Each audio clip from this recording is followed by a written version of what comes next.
You ever wonder how you can get as high as a giraffe? Well, today I'm going to show you by telling you how to make canna butter. So, with canna butter, I use it to help out my grandma. She suffers from arthritis, and 3 out of 5 people over the age of 50 in America suffer from arthritis. So, a good chance that your grandparents suffer from arthritis too. And did you know 20% of Americans over the age of 50 use cannabis as a medical reason, not just for recreation? And this recipe can be used to have a fun night in, spend out with your friends, or just bond with your grandparents. And you might be wondering, how do I know how to make canna butter? Well, for the past 3 months last year, I worked in the cannabis industry as in the packaging part. In case I would package joints, I would make the canna butter, canna sugar that would go into our brownies, our gummy bears, or even our drinks. So I learned from my manager. He owns and runs multiple dispensaries, and he showed me the recipe.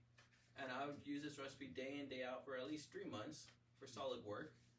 And then from there on, I just used it to help out my grandma. She suffers from arthritis. She also has a cyst in her brain, well, luckily, which is benign, but it does cause her pain and irritation from time to time. So these help her, since she hates the feeling of smoking. And so that's why today I'm going to show you how to create canna butter. What you'll need are ingredients. You'll need a silicone baking sheet, because if you use a parchment paper, it'll burn and it'll mix with the wax and it just wouldn't work out well. Second, and it also contains heat up to 500 degrees, which is perfect for this. Second, you'll need concentrated cannabis wax. It is much stronger than regular weed, so you might have to control the dosage. 1 gram of wax could equal 1,000 milligrams of butter, 1,000 milligram butter stick. What you'll also need is butter, as well as a molding tray and a double boiler and a butter knife.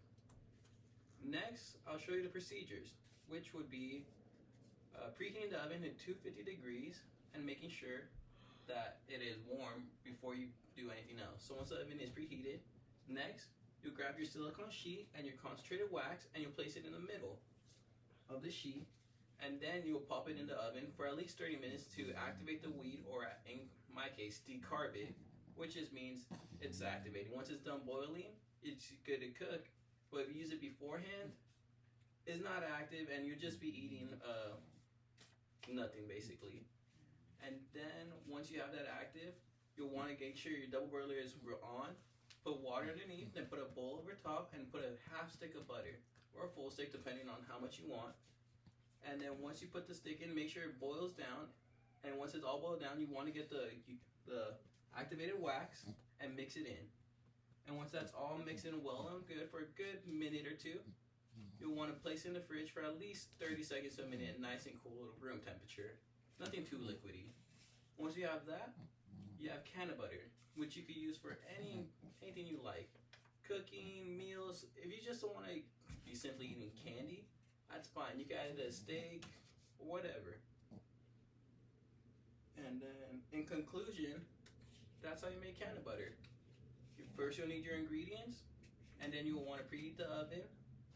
Get the decarb wax, mix it in with the butter in the double boiler, and set it in the fridge, and boom, you have canna butter. Thank you, class. That'll be all.